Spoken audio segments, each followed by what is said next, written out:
दोस्तों नमस्ते। कई दिनों से बहुत सारे स्टूडेंट के कमेंट आ रहे थे जैसे कि सर नेट की तैयारी कैसे करें, जेआरएफ क्या होता है और ये सेट एग्ज़ाम क्या होता है। तो आज का ये वीडियो इन तीनों एग्ज़ाम के पैटर्न को लेकर और आपके मन में जितनी भी दुविधाएं हैं उन सभी दुविधाओं को दूर करने का मैं प्रयास करूंगा। देखिए, कॉलेज लेक्चर एग्ज़ाम अपने आप में एक बहुत बड़ा ड्रीम जॉब होता है, हर व्यक्ति चाहता है, क्योंकि मुझे लगता है कि एजुकेशन में सबसे अच्छा और शानदार जॉब है। देखिए, हर जॉब का अपना एक आनंद होता है, प्रशासनिक सेवाओं का अपना एक आनंद है। मैंने भी 2 से 3 बार पूरा प्रयास किया, मन से एक बार इंटरव्यू तक पहुंचा, लेकिन मुझे कई बार ये लगा, मेरा मन हमेशा कहता था कि जो इंसान इतना भावुक हो सकता है वो शायद प्रशासनिक सेवाओं में इतना अच्छा नहीं कर पाएगा। और मुझे कुल मिला के आज संतुष्टि है कि मैं आज मेरे एक नोबल जॉब में हूँ, मेरे एक ड्रीम जॉब में हूँ, मेरा एक सपना भी था। ये मैंने बहुत ज़्यादा इसको इमेजिनेशन किया था, बहुत ज़्यादा इमेजिनेशन किया था बीए के समय ही कि मैं एक कॉलेज लेक्चर बनूँ, क्योंकि उस समय इस जॉब का अपने आप में एक बहुत बड़ा एक रुतबा हुआ करता था और आज भी है अपने लेवल में। और विशेष रूप से एजुकेशन में आप यदि कुछ करना चाहते हैं तो आपके लिए निश्चित रूप से एक ड्रीम जॉब है। बाकी प्रशासनिक सेवाओं का खैर अलग आनंद है।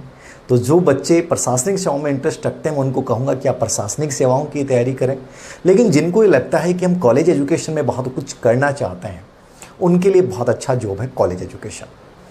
तो कॉलेज एजुकेशन में लेक्चर बनने के लिए एक बहुत बड़ा बच्चों का प्रश्न था, क्या सर पीएचडी अनिवार्य है?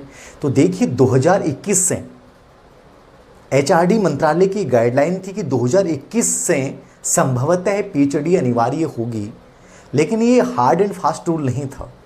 चूंकि वर्तमान में नवीन शिक्षा नीति आ चुकी है तो अभी कुछ भी नहीं कन्फर्म कहा जा सकता। और आप याद रखिए कि कोई भी जब नवीन शिक्षा नीति आती है तो उसकी जो रेगुलेशंस हैं, उसके जो प्रभाव हैं, वो सही तरीके से 2 से 3 वर्ष में क्रियान्वित होते हैं। तो कहीं भी आपको इतना डरने की आवश्यकता नहीं है जैसे बहुत सारे बच्चे रीट को लेकर डर रहे हैं बहुत सारी भर्तियों में कि सर स्कूल व्याख्याता में क्या होगा, सेकंड ग्रेड में क्या होगा। कुछ नहीं होगा, जो पहले से चली आ रही हैं उसी पैटर्न पे 1 से 2 भर्तियाँ आपकी होंगी। तो ज़्यादा तनाव लेने की आवश्यकता नहीं है। इसके वास्तविक परिवर्तन आपको 2025 में देखने को मिलेंगे नवीन शिक्षा नीति के। तो जो बच्चे 3rd ग्रेड में कार्यरत हैं या जो बच्चे एकदम फ्रेश हैं, उन बच्चों को यदि कॉलेज लेक्चर बनना है तो कैसे बनेंगे वो बहुत सिंपल सी मैं आपको बात बोल देता हूँ कि कहीं भी आपको डरने की आवश्यकता नहीं है कि कोई बहुत बड़ा कंपटीशन है। मैं जब भी कंपटीशन देता था उससे पहले मुझे हमेशा ये लगता था कि पता नहीं ये लोग कैसे, मैं एग्ज़ाम देने जाता था तब भी डर जाता था कि लोग गाड़ियों में उतरते थे, बहुत अलग ड्रेस कोड है उनका, मतलब चेहरे पे गूगल है, पेन हाथ में 5 से 10 हैं, पानी की बोतल है। तो मुझे फील होता था कि ये लोग तो बहुत गजब तरीके से तैयारी करके आए होंगे, हम तो एक सामान्य शर्ट बाहर लटक रहा है, चप्पल में एग्ज़ाम देने जा रहे हैं, ठीक है, पैदल चल के एग्ज़ाम देने आए हैं जयपुर में किसी सेंटर पे। तो ऐसे मन में फीलिंग आती थी कि शायद हम इतने अच्छे नहीं हैं और ये जो लोग बाहर से आ रहे हैं बड़े गजब के होंगे। लेकिन धीरे धीरे जब इन कॉम्पिटिशन को क्रैक करता गया तब मुझे लगा कि सिर्फ इन कॉम्पिटिशन को क्रैक करने के लिए आपका एटीट्यूड, नज़रिया बहुत अच्छा होना ज़रूरी है, एक सही दिशा में सही मेहनत होनी बहुत ज़रूरी है, और फिर कभी भी अपने आप को दूसरों से कमतर ना आके अपने आप को दुनिया में अपने आप को बहुत श्रेष्ठ माने तो आप किसी भी बड़े से बड़े कंपटीशन को क्रैक कर सकते हैं। तो ऐसा ही आपका ये नेट, सेट, जेआरएफ का कंपटीशन होता है। तो आज मैं जो चर्चा करने जा रहा हूँ कंप्लीटली इस एग्ज़ाम के पैटर्न को लेकर करने जा रहा हूँ कि जिन बच्चों ने अभी तक सोचा नहीं है वो सोचना शुरू कर दें कि हमारी सर नेट नहीं हो सकती, बहुत ईजी चीज़ें हैं। देखिए, 2012-13 तक थोड़ा सा नेट अपने आप में होना एक बहुत बड़ी बात हुआ करती थी। मुझे आज भी याद है कि जब यूनिवर्सिटी हॉस्टल में हम थे तो वहाँ एक बच्चे की नेट हुई थी और उसने पूरे हॉस्टल को रसगुल्ले खिलाए थे। वो वहाँ उस समय नेट होने का मतलब था आप कॉलेज लेक्चर बन गई, बड़ी बात हुआ करती थी। आज मुझे लगता है कि बहुत सारे बच्चे जो इस वीडियो को देखेंगे उन्होंने नेट कर रखी है, जेआरएफ में टॉप किए हुए बच्चे हैं, ठीक है। हमारा एक स्टूडेंट है, आपने यूट्यूब पे ही जुड़ा हुआ है निश्चित रूप से, श्रीचंद, उसने पिछली बार जेआरएफ में ऑल इंडिया में ज्योग्राफी में पहली रैंक हासिल की। तो आज कोई इतनी बड़ी बात नहीं है, लेकिन कहीं ना कहीं इसका महत्व आज भी है, क्योंकि फर्स्ट रैंक तो अपने आप में हासिल करना बहुत बड़ी बात होती है। तो बहुत नॉर्मल स्टूडेंट होते हैं, बस पढ़ने का तरीका एग्जाम पैटर्न को समझने की रणनीति, ये आपको दूसरे स्टूडेंट्स से क्या बनाती है, डिफरेंट बनाती है दोस्तों। तो नेट, जेआरएफ, सेट क्या, देखो सेट का तो मतलब है स्टेट एलिजिबिलिटी टेस्ट, कि आपको राज्य पात्रता परीक्षा, जो 2002 के बाद ये प्रावधान कर दिया गया है कि उसी राज्य की कोई भी भर्ती है उसके लिए आप सेट यदि आपने कर रखा है तो आप दे सकते हैं। राजस्थान में शायद 2013 के बाद कोई भर्ती नहीं हुई थी, मुझे याद है कि शायद कोई भर्ती सेट की एग्ज़ाम नहीं हो पाई है, तो अपने आप में एक पेचीदगी का विषय है और आप लोगों को डिमांड भी करनी चाहिए कि सेट की एग्ज़ाम करवाई जाए, ठीक है। नेट की एग्ज़ाम यदि आपने क्लियर कर ली है तो आप पूरे भारत भर में किसी भी विश्वविद्यालय की बहुत सारी वैकेंसी आती हैं, उनके लिए आप असिस्टेंट प्रोफेसर भर्ती परीक्षा के लिए पात्र हैं। और यदि आप जेआरएफ हो जाती है आपकी जूनियर रिसर्च फेलोशिप, तो कई बार बच्चों में कन्फ्यूजन होता है कि सर नेट और जेआरएफ बोथ का भरें या सिर्फ नेट भरें। बहुत से बच्चे इसको समझ ही नहीं पाते हैं और केवल नेट भर के आ जाते हैं। इन सभी कॉन्सेप्ट को क्लियर कीजिएगा। देखिए, सबसे पहली चीज़ आपको समझनी है कि नेट क्यों जरूरी है, कॉलेज लेक्चर भर्ती परीक्षा के लिए जरूरी है। पीएचडी अभी अनिवार्य नहीं है, तो आपको डरने की आवश्यकता नहीं है। 1-2 साल सिर्फ नेट के आधार पे आपकी भर्ती होगी। और वर्तमान जो भर्ती आ रही है 930 के आसपास अभी जस्ट आ जाएगी आपके सामने विज्ञापन, उसमें कहीं भी पीएचडी नहीं होगी, याद रखना। केवल आपको नेट, सेट, जेआरएफ जो भी हैं आप, ठीक है। चूंकि एमफिल वैसे समाप्त की जा चुकी है नवीन शिक्षा नीति में, तो कहीं ना कहीं अपने आप में नेट का महत्व बहुत ज़्यादा बढ़ चुका है दोस्तों। इसको बहुत अच्छे से आपको कवर करना है। तो देखिए, नेट की अपन देख रहे हैं, नेट या सेट देख रहे हैं या जेआरएफ अपन देख रहे हैं, ठीक है। ये क्या है और सेट, ठीक है। सबसे पहली चीज़ आपको ये समझनी है कि इस एग्ज़ाम को देने के लिए आप में पात्रता क्या होनी चाहिए, मतलब कौन बच्चा एलिजिबल है। देखिए, एलिजिबल वो प्रत्येक बच्चा है जिसने सोचना शुरू कर दिया है। सबसे पहले आपको इसके बारे में पॉजिटिवली सोचना है कि मैं कर सकता हूं, और आप निश्चित रूप से कर सकते हैं। सबसे बड़ी चीज़, कुछ इरादे तो बड़े बनाने पड़ेंगे। मेरे जैसा नॉर्मल इंसान जब बन सकता है और बहुत अच्छी रैंक से जब कॉलेज लेक्चर बन सकता है, तो आप भी बन सकते हो। याद रखना इस चीज़ को, अपने आप पे बिलीव रखें। पात्रता क्या होनी चाहिए, इस पे बड़ा कन्फ्यूजन रहता है बहुत से बच्चों में। देखिए, पात्रता के लिए पहले हमारे समय जो प्रावधान थे, मैंने कहा हमारे समय में नेट होना बहुत बड़ी बात हुआ करती थी, अपने आप में एक प्राउड का विषय होता था। आज कहीं ना कहीं इसकी उतनी बात नहीं रही। वर्तमान में नेट नॉर्मली हो जाती है, उस समय नेट बहुत मुश्किल हुआ करते थे, मुझे याद है। और जब सब्जेक्टिव एग्जाम होती थी उस समय नेट होना अपने आप में एक बड़ी प्रॉब्लम थी, बड़ी बात हुआ करती थी, अपने आप में एक प्राउड फीलिंग आती थी। आज ऑब्जेक्टिव पैटर्न आने के बाद बीच में सीबीएसई ने जैसे एग्जाम आयोजित की, तो सीबीएसई के समय और भी इसका लेवल ईजी हो गया। अभी फिलहाल जो यूजीसी नेट है वो एनटीए, नेशनल टेस्टिंग एजेंसी के जरिए करवाई जा रही है, और इसी प्रकार साइंस के विषयों के लिए सीएसआईआर द्वारा करवाई जाती है, ठीक है। तो नेट कौन करवा रहा है फिलहाल, यूजीसी के तहत एनटीए करवा रहा है, और साइंस के विषयों में कौन करवाता है, सीएसआईआर जो है वो नेट करवाता है, ठीक है। ये साइंस के विषयों के लिए है, और ये स्पेशली आर्ट्स के विषयों के लिए, कुछ साइंस के विषय यूजीसी नेट में भी शामिल है, ठीक है। पात्रता क्या होनी चाहिए, देखिए पात्रता को सिंपल वे में समझिए आप। पात्रता के लिए बात याद रखनी है, सबसे पहले आपको एमए होना आवश्यक है। क्या होना आवश्यक है, एमए। अब बहुत से बच्चे कहते हैं कि सर एमए फाइनल ईयर हम दे रहे हैं, एमए प्रीवियस आपने कर लिया और फाइनल ईयर की एग्जाम दे रहे हैं, तो क्या आप पात्र हैं? निश्चित रूप से आप एग्जाम दे सकते हैं। आपको अपने जिस इंस्टीट्यूट से आप दे रहे हैं वहाँ से अपीरियड का फॉर्म फिलअप करना है, और जैसे आपका नेट एग्जाम दे देते हैं उसके बाद जैसे रिजल्ट आता है तो उसकी आप जो है वो मार्कशीट भेज सकते हैं, ठीक है। तो आप निश्चित रूप से एलिजिबल होते हैं। एमए प्रीवियस करने के बाद एमए फाइनल के दौरान आप नेट का एग्जाम दे सकते हैं, नेट जेआरएफ सेट का, ठीक है। तो याद रखना पीरियड लिख के आपको फॉर्म फिलअप करना पड़ता है।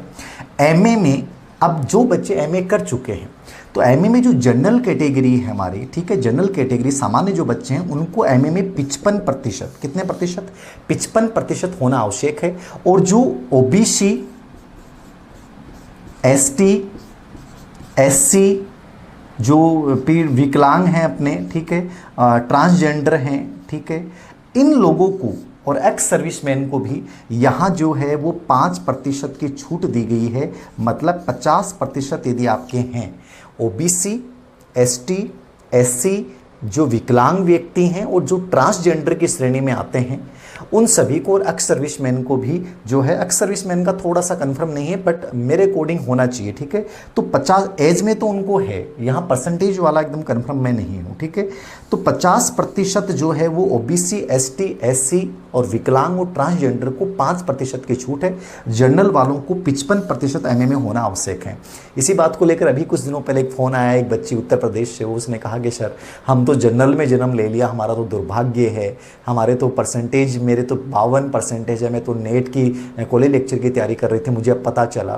तो देखिए कुछ चीज़ें हैं, अब कहीं ना कहीं वो विसंगतियां हैं, उसके ऊपर मैं चर्चाएं नहीं करूंगा, वो अपने आप में एक अलग विषय है, ठीक है। तो मैं यहाँ कोई चर्चा नहीं करूंगा। हमें इस योग्य बनाना है कि 55 भी कोई बड़ी बात नहीं है, ठीक है। हमारे टाइम तो ओबीसी के लिए भी 55% थे, आज तो चलो ओबीसी वालों को भी छूट दे दी गई, बड़ी बात है। हमारे टाइम तो ओबीसी के लिए 55% थे, तो परसेंटेज बनाई जा सकती है। हमारे टाइम में बहुत कम बनते थे, आज आपके टाइम में परसेंटेज भी बहुत ज़्यादा बन जा सकती है। बहुत से बच्चों के एमए में फर्स्ट डिवीजन है, उस समय बहुत बड़ी बात होती है फर्स्ट डिवीजन बनना। और मैंने जब डिपार्टमेंट से, हमारा तो अल्टरनेटिव स्कीम से एमए हुआ था, तो उस समय तो बहुत मुश्किल काम था, अलग अलग नोट्स बनाना, अलग किताब ढूंढना, ये आपके टेस्ट सीरीज, ये 1 वीक सीरीज वगैरह अल्टरनेटिव स्कीम में चलती नहीं थी, पेपर ही ऐसे होते थे, ठीक है। पेपर भी कॉपी में बाहर जाती थी, इलाहाबाद यूनिवर्सिटी वगैरह, तो अपने आप में एक बहुत बड़ा चैलेंज हुआ करता था। तो आज मुझे लगता है कि ईजी चीज़ें हैं, आप कर सकते हैं। तो पात्रता के लिए क्या चाहिए, जनरल के लिए 55% और ओबीसी एसटी एससी के लिए 50% में 5% की इनको छूट है। तो एमए 55/50% से आपका होना अनिवार्य है। बहुत से बच्चे कहते हैं कि सर हम कितनी बार एग्जाम दे सकते हैं। देखिए नेट का एग्जाम, जेआरएफ, सेट, सिर्फ जेआरएफ में एक एज लिमिट है, बाकी नेट और सेट का एग्जाम आप जिंदगी भर दे सकते हैं। इसके लिए कोई अपर एज लिमिट नहीं होती कि आप केवल इस निर्धारित आयु तक नेट का एग्जाम दे सकते हैं, इसलिए आप कितनी भी बार दे सकते हैं। क्या दे सकते हैं, कितनी भी बार दे सकते हैं, और किसी भी आयु तक जो है वो आप एग्जाम, स्पेशली ये नेट का एग्जाम जो है अपर एज, इसका अपर एज की कोई भी लिमिट नहीं है। तो इस चीज़ को याद रखना, कितनी भी बार दिया जा सकता है और किसी भी एज तक दिया जा सकता है। अब जहाँ दिक्कत क्या आती है इसको समझिएगा। जिन बच्चों को सिर्फ नेट है उसके लिए मैंने कहा अपर एज नहीं है, ठीक है। एमए की परसेंटेज होगी राउंडेड ऑफ होनी चाहिए, ऐसा नहीं है कि 54 पॉइंट समथिंग हो गया, ठीक है ना, 49 पॉइंट समथिंग हो गया, तो वो एलिजिबल नहीं होंगे, इस चीज़ को याद रखना। और अब वर्तमान शिक्षक भर्ती में चूंकि गार को भी हटा दिया है, गुड एकेडमी रिकॉर्ड को, वरना तो इसमें 55% एमए में होना ओबीसी के लिए भी आवश्यक था, ठीक है। तो वो शायद इस भर्ती में, अभी हमारे वाले में तो गार था, इस भर्ती में गार हट चुका है, तो आपको टेंशन लेने की आवश्यकता नहीं। यदि ये परसेंटेज आपकी है तो आप असिस्टेंट प्रोफेसर पद के लिए योग्य हैं, याद रखना, ठीक है। तो ये तो इसकी चर्चा कर ली हमने एमए के परसेंटेज की, कि पात्रता क्या है आप लोगों की, ठीक है। तो एनटीए करवाएगी, और साइंस वाले विषयों की कौन करवाएगी, सीएसआरआई करवाएगी, ठीक है।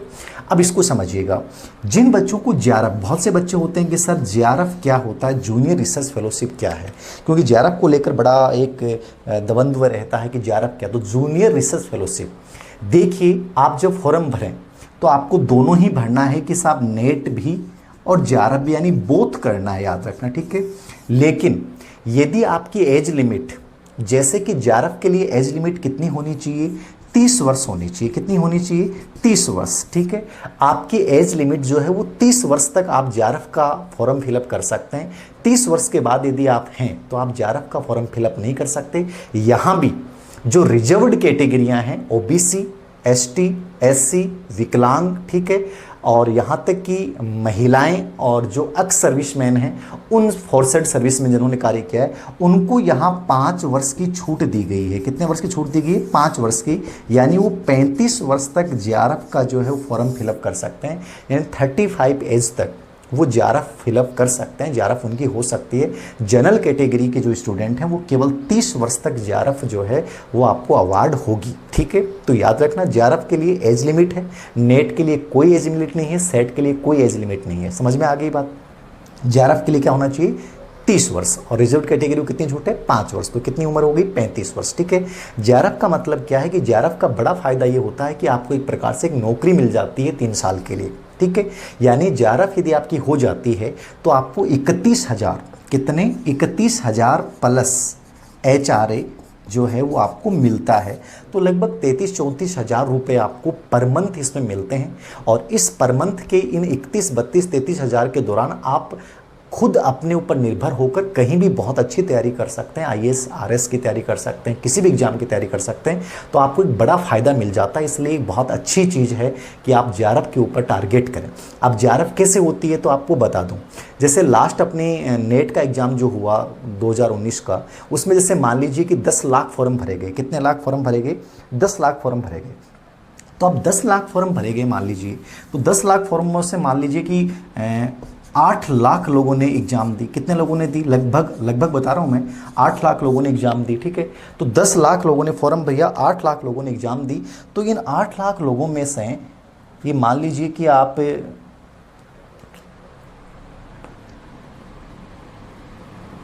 65,000 मान लीजिए, ठीक है ना, लगभग 65,000 जो हैं वो नेट होगी। मतलब नेट क्या होता है? किसी भी सब्जेक्ट में 6% लोग, कितने परसेंट लोग? 6% लोग जो होते हैं उनकी नेट होती है। कितने परसेंट लोगों की? 6% लोगों की नेट होती है। प्लस रिजर्वेशन के जो स्कीम होते हैं SC ST के लिए कितना है, OBC के लिए 27% है, ठीक है, विकलांग के लिए 3% है, वो सब रिजर्वेशन के नियम भी लागू होंगे। और टोटल मतलब 6% लोगों को नेट के लिए योग्य घोषित किया जाता है। और इन 6% में जो 3% लोग हैं, 2 से 3%, उनको जो है वो JRF अवार्ड किया जाता है, जूनियर रिसर्च फेलोशिप। यानी जो टॉपर हैं 3% वो JRF के लिए योग्य होंगे, और बाकी 6% जो होंगे वो क्या होंगे? जैसे मान लीजिए कि ये मान के चलिए कि 65,000 मान लीजिए कि नेट हुई, तो लगभग मान के चलो कि 5500 जो लोग हैं, ठीक है, उन 5500 लोगों को जो है वो JRF अवार्ड किया जाएगा। कितने लोगों को? लगभग 5500 लोगों को JRF अवार्ड किया जाएगा। मैंने जो इन विभिन्न सब्जेक्ट्स की जो परसेंटेज देखी है इसमें, मुझे लगा कि 10 नंबर 12 नंबर का अंतर रहा है, कि जिनके नेट हुई है और जिनकी JRF हुई है उनके लगभग 10 से 12 नंबर ज़्यादा रहे हैं, ठीक है। तो लगभग 10 नंबर का ये फ़र्क है, और 10 नंबर आराम से आप कर सकते हो। तो ये 3% JRF है, और 6% जो होगी वो किसकी होगी? नेट की होगी। तो आपको पूरे भारतवर्ष के बच्चों में 6% में आना है, याद रखना। और JRF करनी है तो आपको 3% में आना है। बस थोड़ा सा विश्वास रखना है, बहुत ईजी चीज़ें हैं, आराम से हो जाती हैं, ठीक है। तो ये मैंने एक आंकड़ा बताया आपको कि इस प्रकार से नेट और JRF होती है, ठीक है। अब थोड़ी सी अपन चर्चा करें एग्ज़ाम पैटर्न की, कि आपको नेट का एग्ज़ाम देना है, ठीक है। कई बच्चे पूछते हैं कि सर मिनिमम क्या परसेंटेज कुछ होता है कि मिनिमम? देखिए, पहले हमारे समय में 3 पेपर होते थे। वर्तमान में जो NTA UGC का NTA वाला पैटर्न है, जो नेट अपना है, ठीक है, तो NTA नेशनल टेस्टिंग एजेंसी जो करवा रही है, और CSIR करवा रही है, ठीक है ना। तो CSIR का थोड़ा सा अलग है। CSIR का मतलब क्या है कि जो साइंस के विषय स्पेशली, जैसे लाइफ साइंस है, अर्थ साइंस है, केमिकल साइंस है, फिजिकल साइंस है, ठीक है, तो इनके लिए मतलब इनके लिए जो होंगे आपके उन 5 विषय में, लगभग एक साइंस के 5 स्ट्रीम है, तो 5 विषयों में जो नेट होती है वो CSIR करवाता है।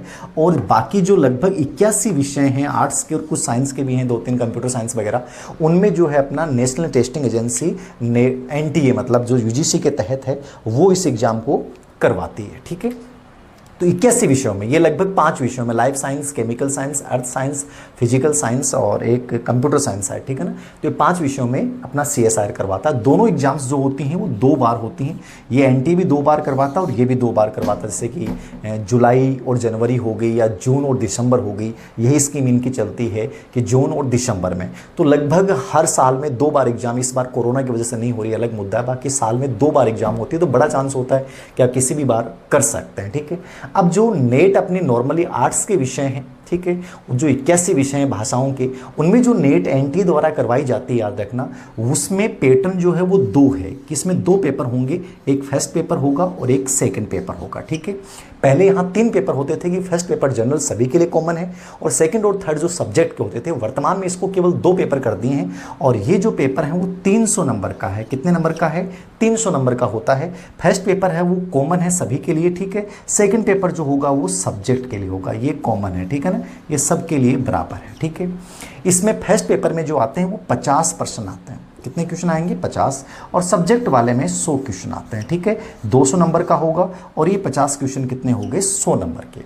ये जो 50 क्वेश्चन है, पहला पेपर है, ये कभी भी ये मत सोचिए कि सर मिनिमम रूप से हम केवल, आप मैक्सिमम लीड करने की कोशिश करें, बहुत फ़ायदा, मतलब मेरिट नंबर जुड़ते हैं इनके, तो कोशिश करें, बहुत ईजी है। मैंने कभी भी इसकी कोई गाइड नहीं पढ़ी, मुझे याद है, क्योंकि एमएड के दौरान हमने ये सब चीज़ें पढ़ी थी। इसमें 10 यूनिट होती हैं, ठीक है ना।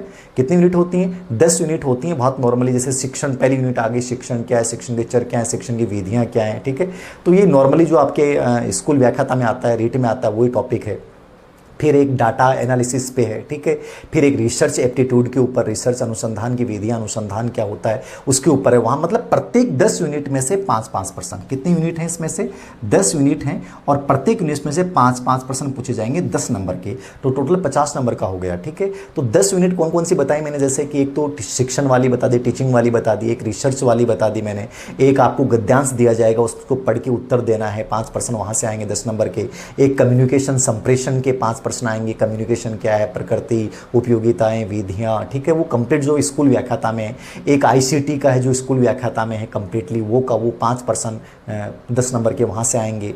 एक आपका रीजनिंग के 2 पार्ट हैं, एक लॉजिकल रीजनिंग मैथ के साथ है और एक नॉर्मल रीजनिंग है, ठीक है, रिलेशनशिप वाले, ऐसे कोडिंग डिकोडिंग वाले, ऐसे बहुत ईजी से प्रश्न होते हैं। रीजनिंग के इतने ईजी प्रश्न होते हैं, मेरे नेट में कभी गलत नहीं हुए, ठीक है ना, बहुत ईजी वे में होते हैं, आराम से आप कर सकते हैं। 2-3 बार अभ्यास करेंगे, यदि मैथमेटिक्स आपकी कमज़ोर भी है तो भी आप बहुत अच्छे से इसको कर सकते हैं, याद रखना।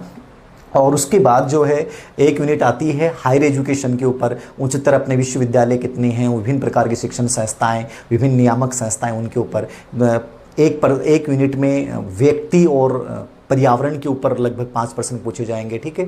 तो ये टोटल 10 यूनिट हैं, बहुत इजी सा पार्ट है। आप कोई भी एक गाइड ले सकते हैं। जो एनटीए नेट की कर रहे हैं मैं उनके लिए गाइड का नाम सुझा रहा हूँ, क्योंकि गाइड लेनी पड़ेगी, अलग अलग जगह से कलेक्ट करोगे तो बहुत समय लग जाएगा। एक गाइड आती है केवीएस मदान, ठीक है, केवीएस मदान की एक लेखक हैं, इनकी जो गाइड है केवीएस मदान, मैं लिख भी दूंगा साथ में वीडियो में, केवीएस मदान की नेट के एनटीए जो द्वारा वर्तमान जो नवीनतम सिलेबस इसके अकॉर्डिंग आती है।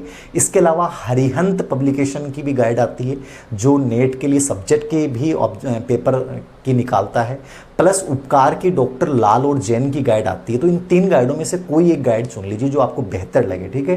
केवीएस मदान, उपकार पब्लिकेशन की लाल व जैन की, और एक मैंने बताई हरिहंत पब्लिकेशन की, और एक ऑक्सफोर्ड भी आती है। तो बहुत सारी हैं, लेकिन आप ये केवीएस मदान इनमें से कोई भी एक गाइड को चुन लीजिए और उसको बार बार रिपीट कीजिए। बहुत सामान्य चीज़ें हैं। बाकी स्कूल व्याख्याता का एग्जाम दिया है तो आपका बहुत सारी, तो मेरे वाली स्कूल व्याख्याता वाली किताब है उसमें भी 3 से 4 मिनट तो इसमें से कवर हो जाएंगे, ठीक है।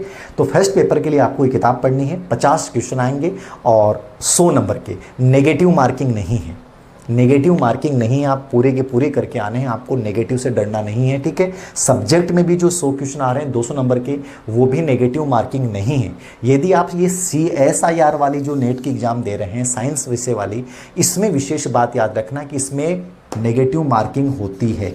साइंस वाली जो CSIR जो करवाती है नेट की एग्ज़ाम, उसमें नेगेटिव मार्किंग होती है, याद रखना। और उसमें 3 पेपर होते हैं। कितने पेपर होते हैं? 3 पेपर होते हैं, जिसमें फर्स्ट पेपर में 20 क्वेश्चन आते हैं, दूसरे में लगभग ये 70 नंबर का पार्ट है, और तीसरे में लगभग ये 30 नंबर का, पहला ये 30 नंबर का पार्ट है, ये 70 नंबर का पार्ट है दूसरा पेपर, और ये तीसरा 100 नंबर का पार्ट है।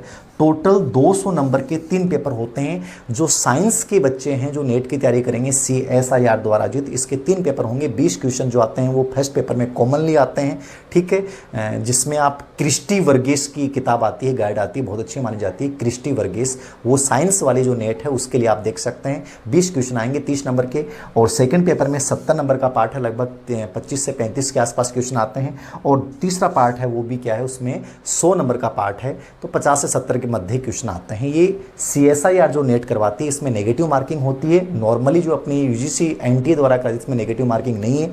ये जो NTA करवा रहा है नेट, ठीक है, ये ऑनलाइन होगा, CBT टेस्ट होगा, कंप्यूटर बेस्ड टेस्ट, आपको ऑनलाइन टेस्ट देना कंप्यूटर के ऊपर बैठ के, और असिस्टेंट प्रोफेसर भर्ती परीक्षा भी ऑनलाइन ही होती है। जबकि ये CSIR जो करवा रहा है वो अभी ऑफलाइन एग्जाम करवा रहा है, तो ये ऑफलाइन है, ये ऑनलाइन CBT टेस्ट होगा, याद रखना, ठीक है। नेगेटिव मार्किंग इसमें नहीं है, इसमें नेगेटिव मार्किंग है। इसमें 300 नंबर के 2 पेपर होंगे, कोई अंतराल नहीं होगा पेपर्स में, याद रखना, नेगेटिव मार्किंग नहीं होगी। इसमें 3 पेपर होते हैं, फर्स्ट सेकेंड और थर्ड, ठीक है। ये 200 नंबर का है और ये 300 नंबर का है।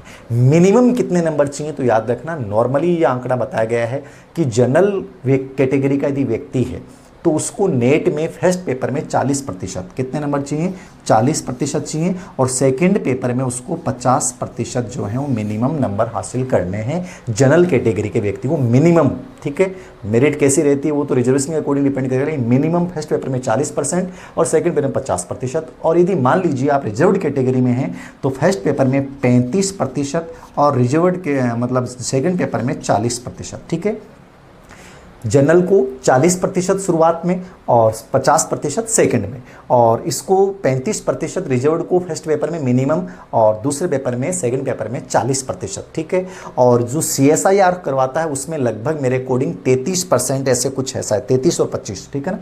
इसमें 33% मिनिमम है और 25% रिजर्व्ड कैटेगरी के लिए है ना, 33% जनरल के लिए और 25% रिजर्व्ड कैटेगरी मिनिमम नंबर, मतलब आपको पास मार्क्स हासिल करने पढ़ेंगे CSIR में, ठीक है। ये ऑनलाइन स्पेशली ऑफलाइन साल में दोनों ही 2 बार की जाती हैं, साइंस के विषयों के लिए, आर्ट्स के विषयों के लिए। तो ये नॉर्मली आपको माइंड में एक सेप क्रिएट करना, ठीक है। तो ये क्रिस्टी वर्गीस की किताब मैंने बताई जनरल पेपर के लिए, इसमें KVS मदान, उपकार और हरियन पब्लिकेशन की देख सकते हैं। बाकी अलग अलग पार्ट्स को भी आप बहुत अच्छे से कवर कर सकते हैं, ये आपकी स्टेमिना के ऊपर डिपेंड करेगा कि आप कैसे, कितना और अच्छे से आप कवर कर सकते हैं, ठीक है। तो ये मेरे अकॉर्डिंग आपके समझ में आ गया होगा, ठीक है। इसमें कोई कन्फ्यूजन नहीं रहा होगा। JRF क्या है, नेट क्या है, सेट स्टेट एलिजिबिलिटी टेस्ट है केवल स्टेट की कॉलेज लेक्चर भर्ती के लिए, नेट में आप कहीं भी दे सकते हैं, ठीक है। तो निश्चित रूप से मुझे लगता है कि आपको नेट का एग्ज़ाम जो है वो देना चाहिए और तैयारी करनी चाहिए। बहुत सारे मैंने सब्जेक्ट की रणनीतियाँ वीडियो में शेयर की हैं कि हर सब्जेक्ट में से मैथमेटिक्स का मैंने शेयर किया है, केमिस्ट्री का मैंने शेयर किया है, ज्योग्राफी का मैं बहुत जल्दी वीडियो बनाने वाला हूँ अभी, ठीक है, कॉलेज लेक्चर और नेट के लिए, ठीक है। पॉलिटिकल साइंस का हमने शेयर किया, हिस्ट्री का पूरा हमने बताया, हिंदी का हमने बताया, संस्कृत का हमने बताया। तो बहुत सारी रणनीतियाँ मैंने अपनी ऑलरेडी और बहुत सारे पुराने वीडियो में बता रखे हैं, आप निश्चित रूप से इसमें देख सकते हैं। बाकी इसमें और कोई चीज़ मेरे अकॉर्डिंग नहीं है, शायद यही चीज़ें थी जो आपको देखना है। एक पर्सन बच्चों का आता है कि सर इसकी कोई वैलिडिटी होती है क्या नेट के एग्ज़ाम की, कि हमने कितने साल बाद दोबारा करनी पड़ेगी। नेट एग्ज़ाम आपने कर लिया तो आजीवन भर उसकी वैलिडिटी रहेगी, आपको बार बार करने की आवश्यकता नहीं है। कई बार होता है कुछ बच्चे लिखते हैं 5 बार नेट 5 बार JRF, वो गलत है, मैं मानता हूँ। जब एक बार आपकी JRF हो गई तो दूसरे बच्चों को मौका दीजिए, क्यों आप बार बार कर रहे हैं। आप इंटेलिजेंट हैं, मान लिया 5 बार लिखने से 10 बार लिखने से कुछ नहीं होता है। कई बार होता है कि आपने 10 बार नेट की लेकिन आप कॉलेज लेक्चर नहीं बने, क्या है, कुछ नहीं बढ़ता, ठीक है। और मैंने पहली बार ऐसा सफल हुआ, दूसरी बार एग्जाम दिया, मेरी नेट हो गई, मेरी सेट हो गई, एजुकेशन से हो गई और मैंने दिया ही नहीं अगली बार एग्जाम। क्यों दूंगा, मेरा स्टेमिना क्या है, मुझे एग्जाम क्लियर करना है। इससे कोई फ़र्क नहीं पड़ता कि आपने कितनी बार की है, फ़र्क इस बात से पड़ता है कि आपने उस डिग्री के अकॉर्डिंग आपने वो पद प्राप्त किया है कि नहीं किया है। तो इन चीज़ों पे कभी भी आंकड़ों पे ध्यान मत दीजिए, कोशिशें करें कि हमें बनना है, करना है। आप नहीं भी बनना चाहते तो कम से कम आपको एग्ज़ाम जरूर देनी चाहिए। तो जो बच्चे प्रशासनिक सेवाओं में रुचि रखते हैं, देखो प्रशासनिक सेवाओं का अपना एक क्रेज है, वहाँ अपने आप में एक खूब सारा रुतबा है, ठीक है।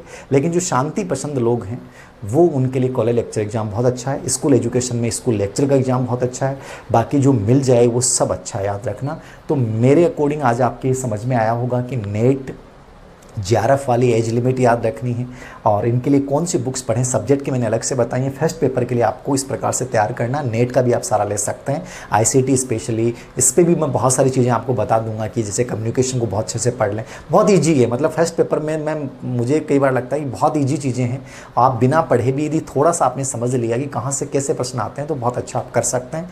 तो इसमें मेरे अकॉर्डिंग आपको समझ में आ गया होगा कि कम्प्लीटली इनके बीच में कोई अंतराल नहीं होता, लगातार पेपर होता है, 3 घंटे का पेपर होता है, याद रखना, ठीक है। और आप फॉर्म अभी दोबारा निकलेंगे क्योंकि अभी तो कोरोना की वजह से शायद पूरा मामला अस्त व्यस्त हो गया है।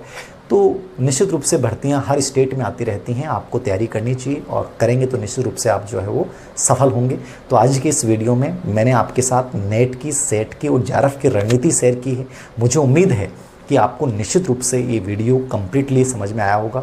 निवेदन रहेगा आपसे कि अधिक से अधिक अपने साथियों को शेयर करें ताकि उनके मन में जो ये कन्फ्यूजन चलते हैं वो सभी पर्सन इनके माध्यम से दूर हों। आजीवन वैलिडिटी है, कितनी बार भी दे सकते हैं, अपर एज लिमिट नहीं है, केवल JRF के लिए एज लिमिट होती है। मिनिमम में क्वालिफिकेशन का आंकड़ा मैंने बता दिया है, आपको 6% में आना, नेट करनी है और यदि आपको JRF करना है तो 2 से 3% के अंतर्गत आना है और आप आ सकते हैं इसी विश्वास के साथ। धन्यवाद। आपको निश्चित रूप से वीडियोस पसंद आया होगा।